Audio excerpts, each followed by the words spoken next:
Welcome everybody. Today we're going to be talking about what you should do when no one supports your growth, not even your spouse or partner or team. Now, this is going to be getting real deep into some things, some things that, doesn't get talked about enough. First, it's that, growing without approval that we need from people, like how to stay true when no one understands your own journey. What we want to focus on is what to do when the people closest to you don't exactly throw a parade for your growth journey. Don't know if you've been there before, but there's that feeling that's there. You share your excitement about that new course that you're taking, or a big goal that you're chasing, or a vision of the future that you want to see come true. And instead of high fives, you get eye rolls, awkward silence, or maybe even straight up resistance from the people who you care about the most, who you thought would be bought in on what it is that you want to do. Now, I hear it all the time. I hear it from parents who are trying to reclaim their sense of purpose beyond just being caregiving. I hear it from entrepreneurs who are working to, the level that their partner questions time and the time and energy it's taking. I know it with employees who are learning new skills while their team or like their manager feels like it's maybe threatening to them. Like there's this isolation that can hit hard in that moment, and if you're not careful, it can pull you into one of the biggest traps that I see, which is waiting around for permission or approval before you start to take steps and before you start to move forward.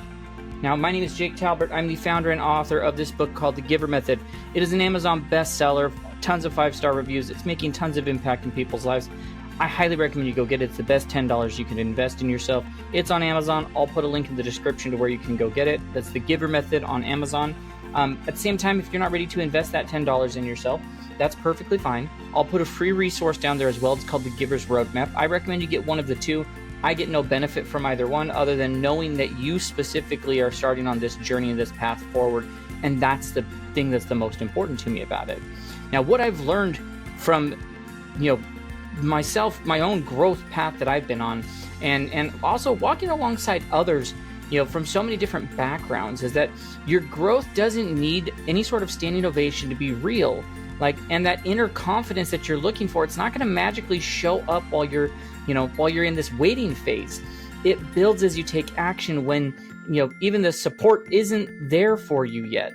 I totally get it. I've had times where I've felt stuck in, wanting to hone in my calling and, keeping the peace with the people who are closest to me, second guessing my every move that I'm doing, wondering if I was being selfish for wanting more, wrestling whether, I'm asking too much from life even, and that's why today I want to walk you through these deep principles that are available to you that are going to help you move forward even when the support feels really thin.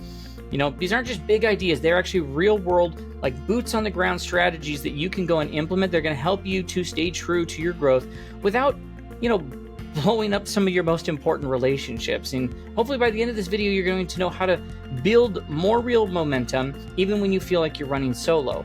You're going to learn how to handle the resistance that comes and do it with grace instead of resentment. And I want to give you a game plan for creating a support system that's going to fuel you even when maybe the traditional support system you were expecting isn't showing up.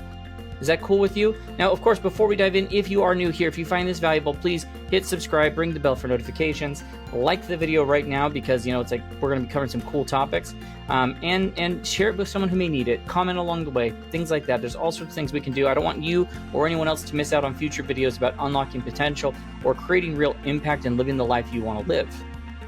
So if you're ready to stop waiting and start growing, no matter who's clapping for you, then let's dive into these principles and these steps, okay? So the first one is I call the permission redefinition.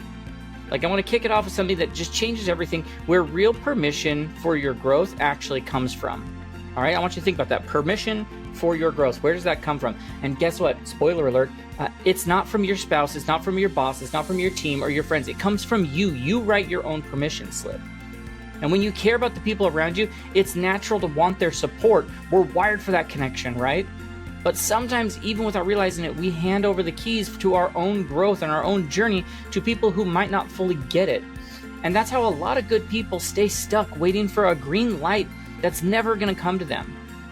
And here's the really tricky part, that even if maybe you shouldn't need permission, emotionally you might still be waiting for it. And there's a tension that's created there. It's a push and a pull inside that can leave you feeling stuck on a runway, like never actually taking off. Getting past that isn't about thinking differently. It's about redefining who gets the final say. Once again, shocker, the hint is it's you. And so here's how you start shifting that. You're going to go ahead and just write yourself your own permission slip. You're going to write yourself a declaration of permission that I can do this. Something simple like, look, I even fill in your name, give myself permission to grow, even if nobody else cares or claps for it. Like, stick that somewhere where you're going to see it every day. Maybe it's on your phone or bathroom mirror or in your wallet or in your car. And then practice giving yourself permission in action. Just take one small step every single day without waiting for a thumbs up for someone to say, go for it. Maybe it's reading 10 pages of a book after the kids go down. Maybe it's squeezing in a podcast about leadership on your commute. It doesn't have to be anything huge. It just has to be something that's you. And because resistance is a given, it's going to be there, not a maybe, it helps to have a game plan around that. So if someone throws shade on some sort of a new habit you have, have a line ready that you're going to say to them. I get that it might not seem important to you, but it does matter to me, and I'm going to be sticking with it. Having those words ready to keep you from backpedaling in the moment when someone doubts you, it's going to help you redefine the permission in every single way. Because if you don't do it, you're going to stay stuck waiting for that approval, that applause, that go-ahead, and it might never come. When you claim that permission within, you stop asking if you're allowed to grow, and you just start growing, and that, gosh, every one of you is where everything starts to change for you. Now, the second principle or step, so I'm going to give myself permission, and then I'm going to look for the minimal disruption protocol or method. And so I want to be real, one of the biggest reasons people resist your growth isn't that they don't care about you, it's that the change, even a good change, messes with the patterns that they're used to. I am a creature of habit and pattern, and when my routines get thrown off, it messes with me so much. So I understand this from so many levels. That's where this minimal disruption model comes in. It's about growing in a way that feels that doesn't feel like an earthquake. It feels like a smooth transition. Most people don't push back because they hate an idea of you growing. No, they push back because it feels like you're flipping the whole system that they rely on upside down, sideways, and shaking it up. Big sudden shifts, changing all your routines overnight, can set off brain waves and wires that science calls you go into threat response is what it is. It's not logical. It's you go into survival mode. And survival mode doesn't exactly leave a lot of room for open-minded support. So here's the key. Your growth itself usually isn't the problem. It's, how quickly, how loudly it disrupts what's familiar to those around you. And so the good news about that is that you don't have to slow down your dreams. You just have to be smart about how you roll them out. And so what you want to do is, before you make a change, take a second and let's map out how it might actually affect things. You can do what I call an impact scan, and think about gosh, does this morning routine mess with breakfast with the kids? Will this new project throw business partner into a panic? Once you spot whatever that road bump is ahead, you can smooth them out before they become big roadblocks. Then get clear on what's essential versus flexible. Maybe growth itself, I'm going to do journaling daily, or I'm going to be working out. Maybe those are non-negotiables. If meditating at 6 a.m. stresses out the house, then maybe it happens at 8 p.m. instead. Protect what matters most about your growth, but stay flexible with some of the details when you can. One more trick is you create these bridge routines. Instead of flipping the whole script overnight, set up little stepping stones. Let's say you start with something small that you add into your morning routine. Instead of clashing with a family breakfast right away, maybe prepare the night before so that mornings run smoother. If you're changing how your team works, test out the system alongside the old one first before you try to roll out the whole thing. Why this matters is it protects the most important relationships while you're leveling up. And that growth doesn't have to be an all or nothing situation. It definitely doesn't have to come at the cost of the people you care about. When you grow thoughtfully and show people around you that evolution isn't leaving them behind, it's about bringing them along one steady step at a time. They're going to have more buy-in as you do that. Now, the third principle is all about the results that you want to be doing and going results first. Because when you're working hard to grow, it's tempting to want to explain everything you're doing, especially to people who seem skeptical. You get all excited, you've done all this research, you've done all this prep, and then it's like, all right, I'm going to go, but I want to tell you everything we're doing. And here's the thing, people aren't won over by big explanations. They're won over by, what they can actually see and feel. That's the heart of results first approach that you would look at. It's about the results. Let the results do the talking for you. And it matters because if someone is already a little resistant to your growth, hitting them with all the whys and hows before they see a difference usually just makes them dig in deeper. They hear you through a filter of doubt. But when they see you handling stress better, or showing up and being more patient, or leading with more clarity, they can't argue with that. The evidence speaks louder than any pitch you could make. And so instead of starting with this philosophy behind your change, start with the proof. Pick what are maybe the high visibility wins that are small and clear, that your growth, that can show up in your growth every single day. Maybe it's being more patient with your kids. Maybe it's better communication with your team. Maybe it's sharpening your decision-making skills for business. Focus on the stuff people can actually see and feel benefits from, and then just live them. You do not need to make an announcement about this. No big declarations about the program or, that you're following or the book that changed my life. You don't have to do that. Just let your actions shift the atmosphere around you. If someone notices, and they probably will, then you can share a little, but not a full speech. Just give them the bridge. Hey, it's been working. I've been working on this for a bit. Trying to be a little bit more intentional with my mornings, been making a big difference for me. That sort of an approach, this results first approach is so powerful because it flips the whole dynamic. Instead of trying to convince people to believe your journey, you just invite them to experience it with you. Now, the fourth one that you want to look at is there's creating internal frameworks that you're going to be doing, but there's validation that you need to do behind it, because one of the biggest shifts that you'll ever make in your growth journey is learning to trust your own progress even when no one else notices. So the internal validation framework, this idea is about building the muscle to recognize and celebrate your own growth without needing anyone else's approval to confirm that it's real. The truth is, most of us were trained early to look outside ourselves for some sort of a validation to get that good grade, that pat on the back, that compliment. And over time, we start believing that our progress isn't real if someone doesn't say something. Well, the problem with that is that kind of validation is hit or miss. And when it doesn't show up, it can absolutely crush momentum. Studies have even shown that external validation lights up the same reward centers of your brain that addictive substances can. Which is why we crave approval and why that can feel so strong for so long. Breaking that cycle takes practice. It's not just an awareness. So if you want to build that sort of internal validation, start by setting up progress checks for yourself. Grab a notebook, open up your notes app, a voice memo, anything, every day, every day or every week. Jot down 1 or 2 ways that you stayed aligned with your growth.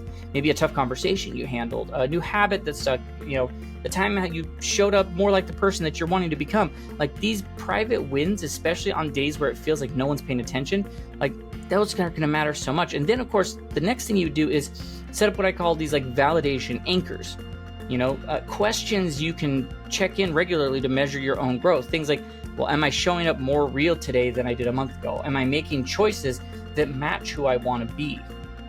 When you have your own standards, you don't have to ride that roller coaster of who's clapping or who's not, and of course, then what are your celebration rituals that you can lock in as you go through and make progress? It could be as simple as giving a quiet fist bump to yourself at the end of a tough day. It could be writing a quick note in your journal. It could be taking a walk to reflect on how far you've come. A parent's it might be just pausing after bedtime chaos is done and think about the moment where you handled more everything with more patience. Maybe as an entrepreneur, you notice how you trusted your gut in a decision you made, or if you're employee working with a large organization, maybe it's recognizing how you brought more of your true self to maybe a project or to a meeting. These small moments build real internal momentum for you. And so that internal validation framework, without it, your growth stays tied to whether or not people notice and approve and applaud, and it's a really shaky foundation. But when you learn to spot and celebrate on your own, you build this kind of stability that can weather anything. Now, the fifth one is all about reframing the resistance that comes your way. One of the most important skills that you can develop in your growth is learning how to handle resistance without like letting it wreck all of your momentum. So this resistance reframe that you're going to put into practice is about seeing, like, I'm going to see the pushback, not as a personal attack, but as information that I can use to grow smarter and stronger. When people push back against your growth, it's easy to take it personally. Like, they don't believe, like, gosh, they don't believe in me. Like, that's a thing, you know, they're trying to hold me back, you know, and yeah, it feels that way sometimes, but a lot of resistance isn't really about you. It's about their own fears, their own comfort zones of being rattled. Sometimes it's messy, sometimes it's clumsy, but buried inside their reaction is often something useful that you need to know and how to look for. And then here's where things really start to shift is instead of instantly defending yourself or shutting down, you get curious. Now I call this like there's a resistance curiosity that you start to create. And so the next time someone questions your choice, pause and ask yourself, like, what might they be worried about that I'm not seeing? Or is there a real concern hidden underneath what they're saying? Like, this one move can take out the defense that you're having and go into more of a discovery mode, and that changes everything. And then comes like the translation. How do I take the resistance and translate it? Where basically I'm separating the tone from the takeaway. Like, so if your spouse says, like, you're always down, you know, doing your own thing, like, you're always busy now, like, instead of reacting, translate it. Maybe what they're trying to say is like, hey, I miss spending time together. Like, if a teammate, you know, hey, this new approach won't work, maybe what they're actually trying to say is like, hey, I'm nervous about things getting messed up. I'm worried about things being more difficult. Like, just listen for the real message that's under that messiness, because once you can spot the concern, you can move into a solution collaboration where instead of pushing back harder, you invite them into that solution with you. You know, hey, I hear you're worried about that, our time together. Like, well, let's figure out how we can make space for that and you know, just be together with us. Like, or gosh, I know change can feel risky, but you know, how can we maybe tweak it so that it feels more doable to the team as well? Like, you're not abandoning your growth, you're just building that bridge while keeping, you know, everything moving forward. Resistance in sort of when you reframe it in this sort of a practice, like, it's so important because it lets you bump, it lets every one of those bumps that comes along the way turn, like, we're not going to turn it into a full-grown battle. Like, you know, we're not going to get emotionally and mentally exhausted from it. We're going to treat that resistance like a conversation starter instead of that roadblock. And you just stay in the driver's seat as you're going. You honor your journey and you stay open to the wisdom that's hiding inside of the messiest feedback that could be coming to you. Now, the sixth one is, I just call it the lighthouse method. And, you know, staying true to your growth when the people around you don't quite get it, it's tricky. And the lighthouse method is about staying rooted in your authentic path without needing to chase after someone else's approval. Like, you know, or distance yourself from people who matter most. Like, we don't want to do that. Like, the thing is, a lot of resistance you face isn't really about you. It's about that fear we talked about, the growth and change of things around them. Maybe even, you know, change you in a way that threatens the connection they feel with you. Your spouse might worry that you're outgrowing their relationship. Your team might fear that you're going to leave them behind. Like, when that fear kicks in, like, it shuts down any sort of rational conversation people can have. It's because, like, gosh, it's not because they're bad people in any way. That's just how our brains work to try and protect what's familiar to us, right?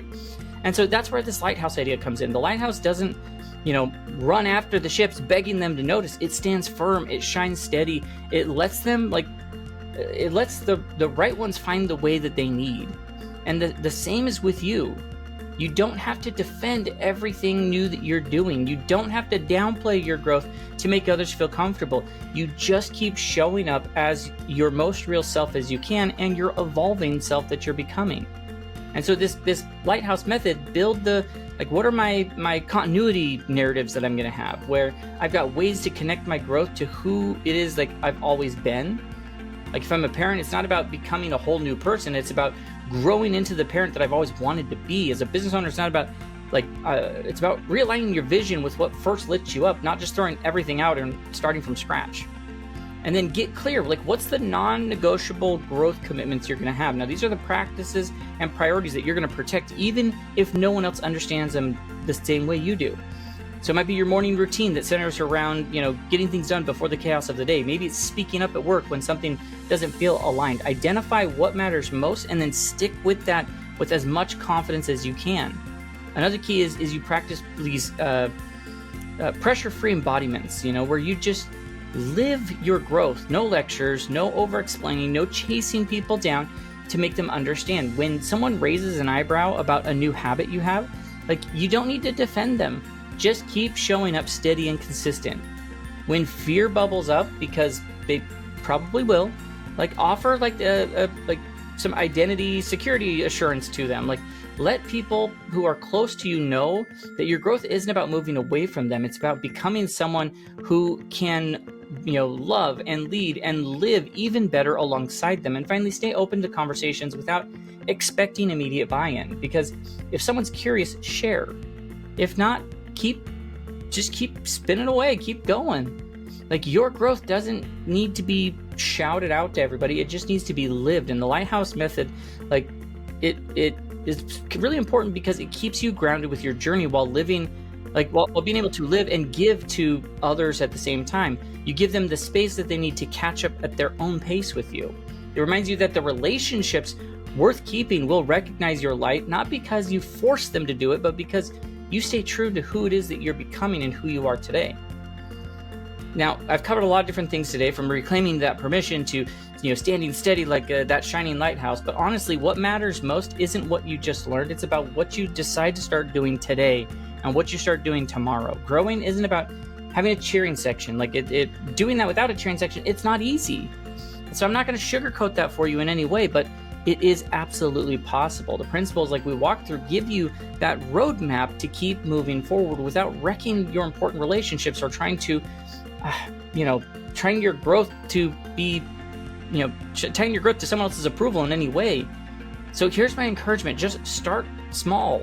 Pick one of the things we talked about today that hit home where you are, hit home with where you are now.